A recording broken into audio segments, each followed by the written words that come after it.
semuanya, mudah-mudahan sehat selalu dan ketemu lagi dengan Indah Hoylbaria. Siapa teman-teman yang sudah subscribe dan yang belum subscribe? Kalau yang sudah subscribe, terima kasih banyak. Yang udah nonton, yang viewersnya mungkin sekarang sudah naik dari 10 orang, 20 orang, 30 orang sampai 100, 200, ada yang udah nyampe 300 dan ribuan juga.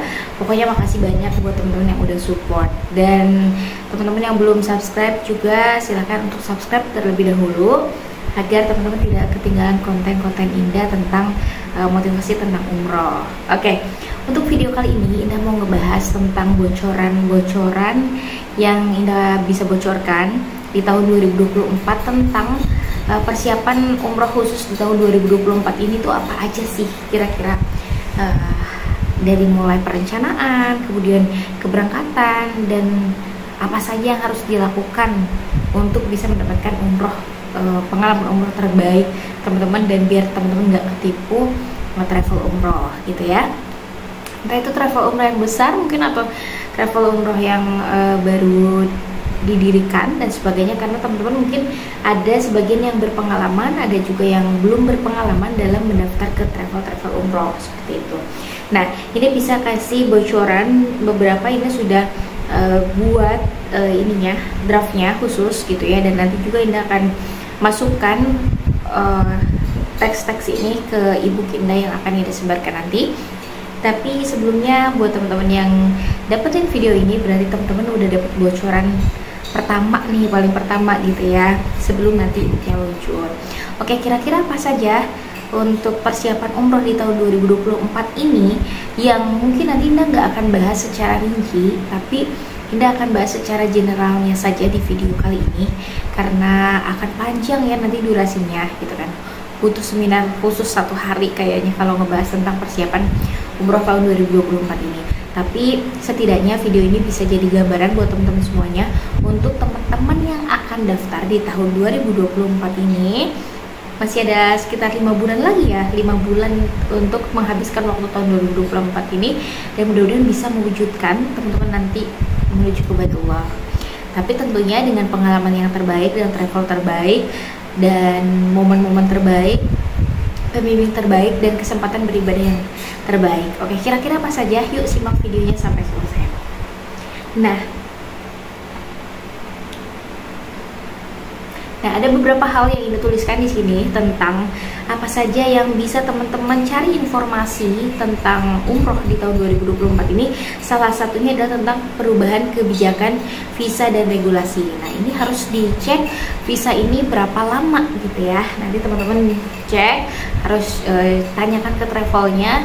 Nanti saya bisa dapat jatah bahasanya tinggal di Mekah sesuai dengan visa itu berapa lama, atau regulasi cara pembuatan visanya apakah bisa ditanggung oleh travel atau wajib sendiri, atau seperti apa gitu. Nah, itu harus ditanyakan ya nanti ke travelnya, Mbak gitu.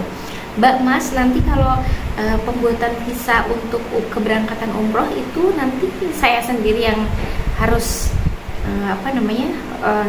lakukan dan cari dan buat gitu kan, atau bisa ditanggung oleh travel dan biayanya seperti apa, itu harus ditanyakan. Kemudian juga update terbaru tentang kebijakan visa umroh ya. Kalau visa umroh misalkan berapa hari, kayak tadi 90 hari dan sebagainya, itu wajib teman-teman cek. Nah, dan barangkali ada prosedur dan dokumen yang diperbarui, misalkan tidak perlu ada vaksin, ataukah misalkan ada vaksin, ataukah misalkan ada dokumen-dokumen yang KTP-nya itu wajib yang KTP elektronik, tapi ada beberapa mungkin di antara para jamaah itu yang KTP-nya masih KTP manual ya, zaman dulu. Apalagi yang mungkin nenek-nenek atau kakek-kakek yang udah lama dibuatnya tapi belum dapat ektp misalkan, seperti itu tuh wajib banget ditanyakan, karena kan kebanyakan juga para orang tua ya yang berangkat juga gitu ke Baitullah seperti itu. Nah, selanjutnya adalah tentang kebijakan kesehatan dan keselamatan. Ini wajib banget teman-teman tanyakan ke travel sebelum teman-teman payment untuk daftar keberangkatan. Nanti teman-teman tanya tentang bagaimana keselamatan dan kesehatan teman-teman.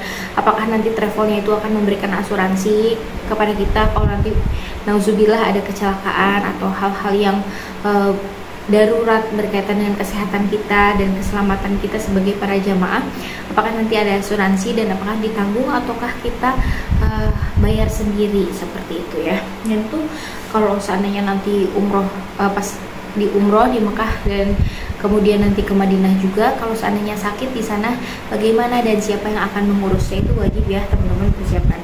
Karena selain teman-teman menyiapkan obat-obatan, teman-teman juga harus tahu kemana nanti akan berobat, kemudian bagaimana cara pembayarannya, ditanggung oleh pemerintah atau ditanggung oleh travel, ataukah misalkan di Arab Saudi juga ada ketentuan khusus tentang keselamatan para jamaah umroh seperti itu.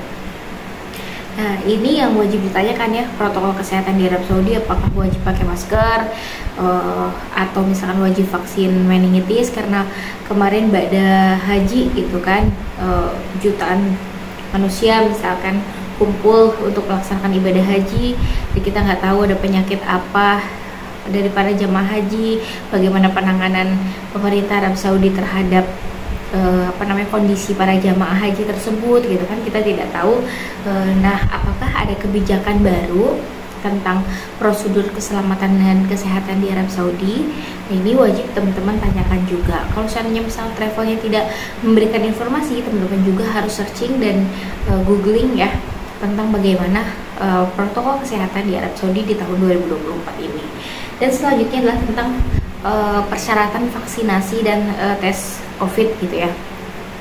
Apakah wajib vaksin 1, 2, vaksin booster gitu ya, atau ditambah vaksin meningitis juga? Karena pada tahun 2022 Indah itu masih diwajibkan vaksin meningitis sampai bulan Oktober. Kemudian di bulan berikutnya akhir Oktober ke November itu sudah tidak diwajibkan lagi untuk vaksin meningitis seperti itu. Tapi kalau vaksin COVID baik itu vaksin merek-merek apapun itu sepertinya masih diwajibkan ya untuk untuk disertakan ke dalam dokumen. Nah, kemudian mengenai perubahan akomodasi dan transportasi, apakah berbeda ya di tahun 2000 sebelumnya dengan 2024, ini harus ditanyakan juga.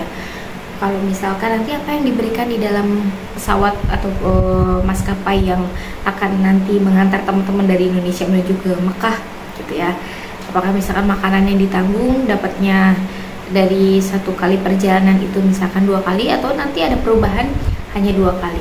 Sebagaimana kebijakan maskapai untuk kalau ada yang ibu hamil, untuk kondisi anak-anak ataukah misalkan bayi ya dan sebagainya, itu wajib ditanyakan tentang kondisi-kondisi yang dibutuhkan oleh para jamaah, dan itu harus ditanyakan ke pihak travel.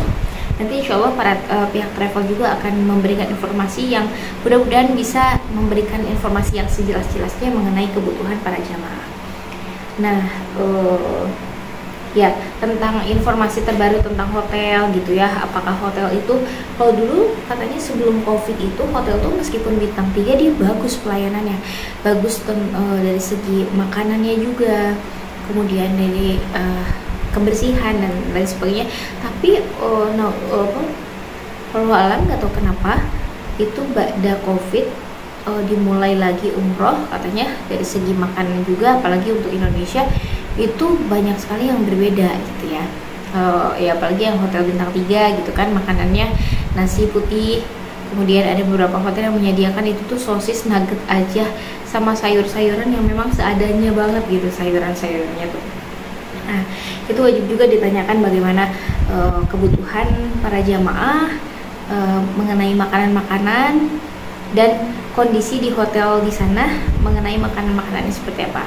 Khawatirnya nanti ada yang tidak cocok sesuai dengan kondisi ya, ada riwayat penyakit tertentu yang diidap oleh para jamaah, misalkan diabetes atau ada penyakit kolesterol dan sebagainya. Tapi ternyata di hotel tersebut malah menyediakan makanan-makanan yang malah mendukung terhadap peningkatan penyakit yang ada di tubuh para jemaah. Itu harus dikonsultasikan dan dikomunikasikan ke pihak travel juga. Dan kemudian ya enaknya kalau seandainya teman-teman nanti sharing mengenai itu ke pihak travel, nanti akan dinotis oleh pihak travel bahwa ibu ini membutuhkan ini, makanan ini, dan sebagainya. Ya mudah-mudahan para jemaah semuanya menemukan travel terbaik ya, yang enak diajak komunikasi dan memberikan pelayanan terbaik untuk kita. Itu. Kemudian juga selanjutnya dokumen yang diperlukan itu wajib dipersiapkan ya. Kemudian paspor, visa, dan dokumen tambahan. Nah ini terutama tentang estimasi rencana keuangan untuk keberangkatan umroh, karena tidak semuanya umroh itu teman-teman yang umroh itu gratis. Ia memang panggilan dari Allah, tapi wajib juga kita persiapkan untuk keuangannya, estimasi anggaran biayanya seperti apa. Kemudian dipersiapkan juga dana daruratnya. Jangan sampai nanti ketika di sana malah merepotkan orang lain ya, malah merepotkan travel, merepotkan jemaah yang lain. Nauzubillah. Jadi betul-betul senantiasa kita persiapkan juga untuk kebutuhan keberangkatan kita menuju ke Baitullah seperti itu. Kalau misalkan paketnya harganya 35 juta, berarti nanti disiapkan juga uang sakunya juga teman-teman buat beli, atau misalkan nanti ada mau sedekah dan wakaf Al-Quran di sana, atau mau belanja oleh-oleh dan sebagainya juga ya. Kemudian juga selain perencanaan keuangan teman-teman, kalau misalkan ya itu tadi, kalau teman-teman mau berangkat Agustus, kalau sudah ada rezekinya ya silahkan daftar, kemudian DP dan pelunasan. Tapi kalau teman-teman mau berangkat di bulan Desember, teman-teman bisa DP dulu kemudian sampai menabung. Dan kalau misalkan teman-teman mau berangkatnya sendiri ya silahkan bisa langsung pelunasan kalau sudah ada uangnya, karena agar lebih tenang dan agar lebih dimudahkan ya nanti menuju ke Baitullah, agar tidak ragu-ragu kalau seandainya teman-teman sudah bayar full, enak gitu ya. Tapi kalau misalkan teman-teman masih memiliki harapan untuk bisa berangkat sama suami, misalkan nabung dulu biar bareng sama suami atau bareng sama orang tua, maka ya kalau bisa dikasih DP dulu untuk beberapa orang, nanti sambil ikhtiar terus dan doa terus, kita juga usaha bagaimana cara bisa melunasi ke travel tersebut untuk keberangkatan di bulan Desember bersama keluarga tercinta. Seperti itu harus wajib ditanyakan dan harus dikalkulasikan berapa totalnya. Kemudian untuk tips ya, cek-cek juga di tips anggaran dan perencanaan keuangan, teman-teman bisa dikonsultasikan dengan konsultan keuangan berapa yang harus dibayarkan untuk biaya umroh gitu ya, atau dari gaji sekian, misalkan kita punya gaji 10 juta atau punya gaji 15 juta, atau misalkan bahkan gajinya 3 juta tapi kita ingin berangkat umroh di tahun ini, bulan ini, berarti kita membutuhkan uang atau biaya berapa, sehingga kita memiliki cadangan dana atau cadangan untuk ikhtiar lain, cari jalur ikhtiar lain untuk bisa melunasi biaya umroh itu. Dan ini juga sedang mencoba untuk menerapkan hal ini ya. Dan selain perencanaan keuangan juga kita harus merencanakan fisik ya, kondisi fisik dan mental kita. Apakah kita siap nih fisiknya, jangan sampai nanti ternyata kita lagi fisiknya lagi nggak bagus gitu, fisiknya kemudian juga mentalnya juga lagi nggak bagus, jangan sampai nanti kita datang ke sana yang malah merepotkan orang gitu ya. Tapi sebisa mungkin ya kita mulai persiapan fisik dari sekarang, mental juga ya melalui olahraga ya, kemudian menanamkan mindset yang selalu baik setiap harinya, kemudian terus berdekatan diri dengan Allah Subhanahu Wa Taala di siang dan malamnya, dan ngaji, sholat wajib dan sholat sunnahnya, kemudian mengaji Al-Quran juga, mentadaburi Al-Quran, mempersiapkan doa-doa dan amalan khusus yang akan nantinya teman-teman bisa dawamkan dari mulai di Indonesia, kemudian kita bisa bawa menuju ke Baitullah seperti itu. Baik ya. Kemudian di rangkaian-rangkaian umrohnya teman-teman itu harus teman-teman perhatikan juga ya. Ya tadi rukun umrohnya seperti apa, kemudian doa-doa dan amalan khususnya itu harus dipelajari. Untuk tahun 2024 ini ada tempat-tempat yang mungkin nanti direnovasi atau sudah direnovasi, atau misalkan kita tidak bisa memegang Hajar Aswad, atau misalkan kita bisa memegang Hajar Aswad, dan itu harus diperhatikan kesempatan tersebut, jangan sampai teman-teman lewatkan ya. Selanjutnya adalah yaitu cek testimoni-testimoni, pengalaman-pengalaman para jamaah pengalaman-pengalaman yang sudah berangkat, entah itu teman-teman kita atau para artis dan selebgram, atau misalkan di video-video yang teman-teman bisa tonton, terutama dari bekal dari para asatiz dan asatizah ya, ustadz dan ustazah, para kiai, para ulama-ulama besar, dan teman-teman senantiasa baca buku panduan mengenai persiapan umroh kalau bisa. Yang itu lagi-lagi saya katakan bahwa sebaik-baiknya bekal adalah perbekalan takwa, dan mudah-mudahan dengan bekal takwa tersebut akan bisa menarik kita yang tadinya mungkin kita tidak yakin akan bisa melunasi biaya umroh, tapi karena bekal takwa kita yakin kepada Allah Subhanahu wa taala, mudah-mudahan bisa semakin Allah wujudkan, Allah kabulkan apa yang menjadi doa-doa dan harapan kita. Secara logika mungkin kita nggak cukup dan nggak masuk nih, kita hanya punya pegangan uang 2 juta atau 3 juta dan itu kita bayarkan DP ke travel umroh, tapi kita nggak tahu dari mana cara melunasinya. Nah, dengan bekal takwa kita, bekal keyakinan kita, yang mudah-mudahan bisa semakin bersemangat untuk menuju ke Baitullah, semangat untuk bertemu dengan Allah, semangat untuk yakin terus setiap hari bahwa Allah kasih jalannya untuk kita bisa menuju ke Baitullah, bukan hanya sendirian tapi sama suami, sama anak-anak, sama orang tua, bapak, mama yang masih ada mungkinnya, atau nanti bisa membadalkan orang tua kita gitu ketika di Baitullah. Itu saja yang bisa disampaikan. Mudah-mudahan di video kali ini sangat bermanfaat. Jika nanti teman-teman menemukan sesuatu yang di video ini yang kurang tepat, mohon dimaafkan dan mohon perbaiki ya, boleh di share di kolom komentar juga, tapi tentunya dengan komentar yang sangat santun. Itu saja dari Indah, jangan lupa like, share, dan subscribe. Wassalamualaikum warahmatullahi wabarakatuh.